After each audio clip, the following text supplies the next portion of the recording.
Hello, welcome to my channel. I'm Tiffany, a retired librarian turned homeschool mom.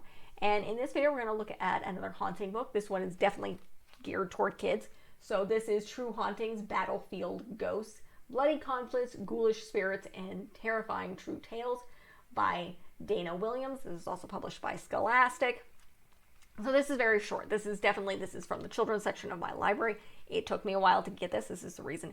As opposed to the other videos for this month, this is actually being shot in 2022. In this case, it's March. But again, I've been waiting for a copy from this. I put it on hold probably months ago. It's been on order. So this is definitely child geared. It's not that long. It's about 89 pages total, minus the acknowledgments and the photo credits and everything. So, or about 90. Yeah, I have a cat in my lap here. Cat. All right. So again, this is definitely geared toward kids. Though it's definitely geared toward, I'm guessing, the late middle school, just because of the content. This is definitely history based, but it's definitely it's battlefield ghosts. It's talking about battlefields and wars and death. So it starts off with, there's only about 10 stories here. So it starts off with Demon Fire, Battle of Dan-no-ura in Japan in AD 1185. So this talks about the battles between some of the samurai groups, the warlords in Japan, and how there was a war battle and it sunk things. So that's kind of an interesting tale. And then Take No Prisoners, which is the Battle of Culloden, Scotland, April 16, 1746. So this had to do with the Jacobites. If you're not familiar with this, I'm doing a whole bunch of British history stuff next year. But so, history here. Do you understand what the heck this was? The Jacobites were the followers of what's called Bonnie Prince Charlie. And he was claiming the throne over the British crown over, I believe it was George II at the time, because his grandfather was King James, was King Charles I. So, and the issue was that was his great grandfather or his great uncle. But nonetheless, his grandfather was king, was James II. And James II was dethroned because he was Catholic. So the throne was given to each of his daughters, who then both of them died childless, and then it was passed over to a second cousin of theirs who was Protestant. So the Jacobites followed basically King James. This would be King James II, Charles II's brother. So these are the children of King James I, the one who was beheaded. So by the British Parliament. So that's where this is coming from. So they were trying to basically take England back from King George II now. I think it was the second. So that's what this is. And this was just a slaughter. So it was just kind of a massive slaughter because it was in Scotland. They were coming down through the south, coming down through the north in Scotland. And they tried to do a night raid and they didn't know what the heck they were doing. And they got bogged down in a marsh. And they ended up fighting a battle exhausted and got slaughtered. So that's what that one is. Then you have the Headless Horseman, Paoli Massacre in Pennsylvania. So what this is September 21st, 1777. So this is the American Revolution. And what happened was, these American troops were supposed to ambush these British troops. They got word and did a night raid and slaughtered them. And basically, did a mass slaughter. And this, unfortunately, was also, so you have ghosts in this area. And then the general who survived was in charge, again, repeated this. So basically, the British attacked him. He did the same thing on them later. But that was what this is. And then you have General Mad Anthony Wayne's Restless Ghost. So this was Pennsylvania, in 1796. Again, this is more This is more of the War of 1812.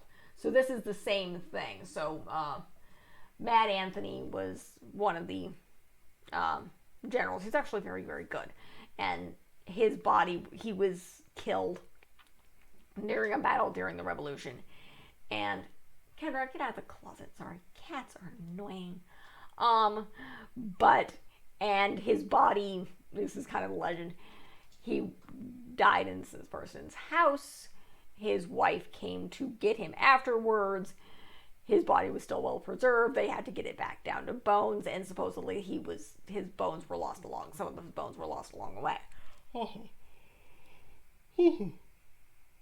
I'm sorry, I have a 2-year-old, and it's almost 8 o'clock at night. So, but that's what that is. So that's the 4th chapter. Then you had Blown to Bits, which is the siege at Fort Erie, Canada. This is August 15th, 1814. So this is the War of 1812. So again, this is the British and the Americans fighting. And I'm trying to think, the Americans or the British, they were the siege at this island in Fort Erie, which is, this is in Canada, so this is Lake Erie. And there were battles back and forth, and they were trying to take this fort, and I don't believe the British were actually able to take it back. And eventually the Americans destroyed the thing. So you have this island where this destroyed fort and, bodies. Again with the bodies. And they're just randomly buried bodies. And then you have Victory or Death, which is the Battle of the Alamo in Texas. This is March 6, 1836. Most people are familiar with what the heck the Alamo is. Texas was trying to get independence from Mexico. Santa Anna ambushed this fort at the Alamo. Davy Crockett was there. They were slaughtered. Not the Mexicans. The Americans. And the Texans were slaughtered. And so, of course, it's haunted. And it's also a massive tourist attraction these days. Now it's a tourist trap. Then it was a fort. And you had the whole Valley, remember the Alamo, which is more of, they slaughtered us, we need to kill them situation. So that's haunted. And then you have a Harvest of Death. This is Battle of Gettysburg, Pennsylvania, July 1st, 1863. Most people are familiar with what the heck this is. Kendra, stop trying to climb into my closet. Kendra, get down. Get down. Kendra, get down. Dumb cat trying to climb things in a closet. Sorry about that. Kicking on the mic here. Okay, Pennsylvania, Gettysburg. Hopefully most people who are watching this are familiar with what the heck I'm talking about when it comes to the Battle of Gettysburg. This is the Civil War. This is the massive turning point because Robert E. Lee was a moron. Well, he was a brilliant general. He was just really, really stupid in this case. And he got a lot of people killed because he wasn't paying attention. And there was a little bit of luck involved. But of course, this talks about Gettysburg and the bodies, and yet more bodies. And cats. Nothing to do with the bodies. Just a cat. Then Custer's Doomed to Stand. Battle of Little Bighorn. More cats crawling at the other door.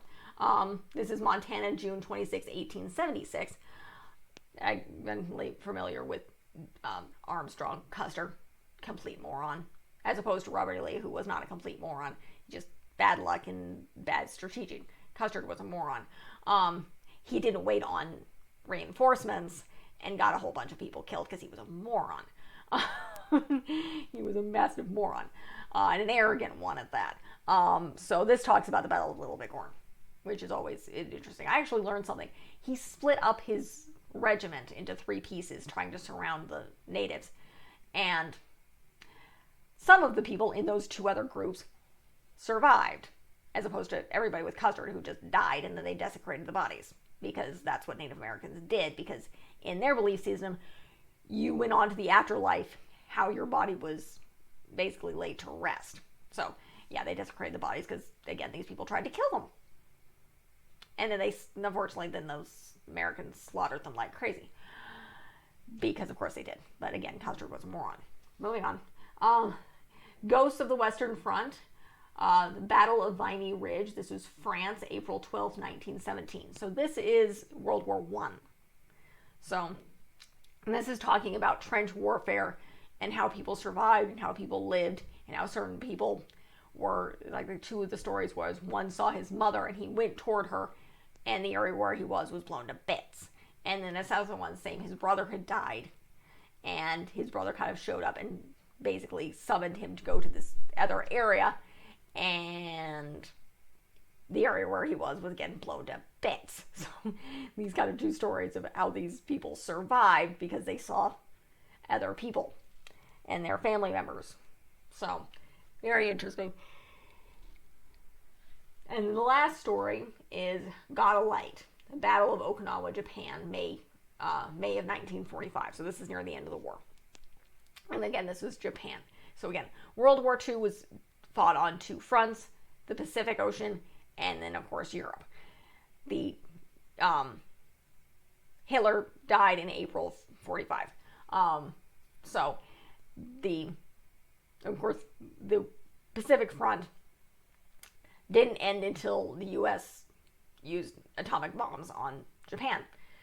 And this kind of talks about maybe why and how the Japanese were told that the Americans were demons, that they were evil, and that they shouldn't surrender.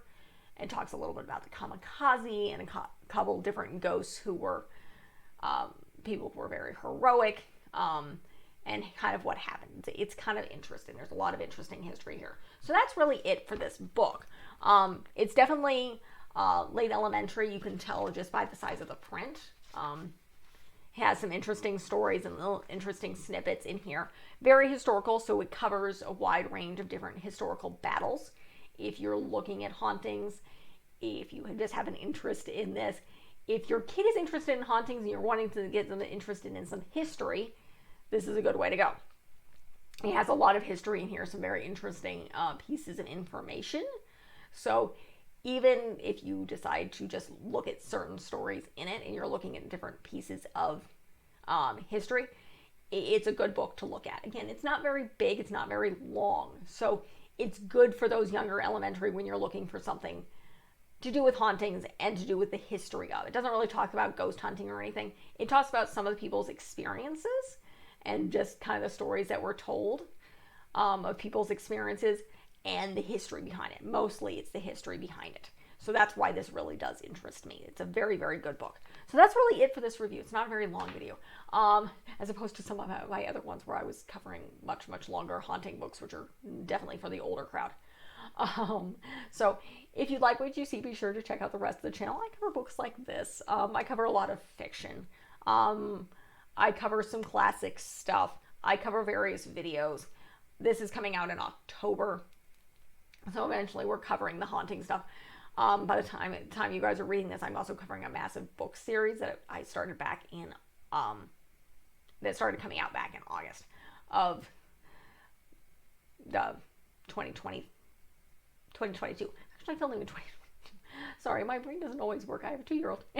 So, I filmed most of my videos for 2022 in 2021. So my brain gets clearly. So by the time you guys see this, I'll be doing the Last Apprentice series, which is definitely massively horror. As of the shooting, I think I have like one more little snippet to do with those. But that's very, very horror. If you're interested in a horror series, you can check that out. I started, those videos should be coming out. They actually probably will finish in November. But I started those to start coming out in August, just because it's a 13 book series. It's a decently long series. Horror is not my thing. I like the historical hunting stuff, but the horror in these books kind of drove me nuts, which is the reason the next major series I did after this, starting that will come out in 2023, is The Princess Diaries. So I went from massive horror to fluff, and that would be why. So along with, I cover classics. I do children's picture books, smaller stuff than this, a bunch of stuff. I do various videos, various films. Some are fun, some are educational, some are for the younger crowd, some are for the older crowd. I will review YouTube videos on occasion just because I'm trying to get historical content or something that matches the books that I happen to be doing at the time. Along with that, I will sprinkle in travel videos when we do that, family travel videos, as well as some more curriculum stuff as we come along. Hopefully I'll have at least maybe some sort of stuff up by the time you guys see this. My daughter is a little over 2.5 at the time of this filming, which is literally, this is March of 2022. So this is March of this the year you guys will be seeing this. She'll be 3 by the time you guys see this. So maybe we'll get some of that in there at least, or maybe some board games or something. But I will be adding those as well. So be sure to like and subscribe, leave a positive comment if you have one. Check out what I've got and look forward to more. Thank you.